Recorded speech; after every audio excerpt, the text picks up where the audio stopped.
Romy Halley meninggal karena asma. Rohima Ali tangisi momen bersama saat di pantai. Rohima Ali kehilangan orang yang dicintai.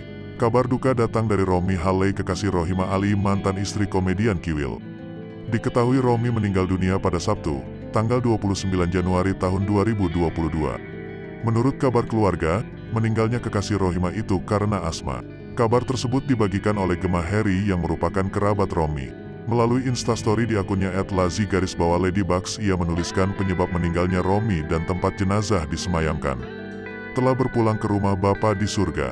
Sahabat kami tercinta, dikarenakan serangan asma, tulis Gemma dilansir Tribun Style, Minggu tanggal 30 Januari tahun 2022. Selanjutnya ia menulis, jenazah disemayamkan di rumah duka Kertasamadi, Denpasar. Tak bisa berbohong, tentu saja Rohima merasakan kesedihan mendalam. Lewat instastory, Rohima mengenang momen berdua bersama Romy. Di foto itu terlihat Romy tersenyum lebar dan bahagia bisa menghabiskan waktu bersama sang kekasih. Dengan diiringi lagu Kemarin milik Seventeen, Rohima menyebut Romy orang yang baik. Ia merasa terbantu dengan kehadiran Romy saat kehidupannya sedang terpuruk.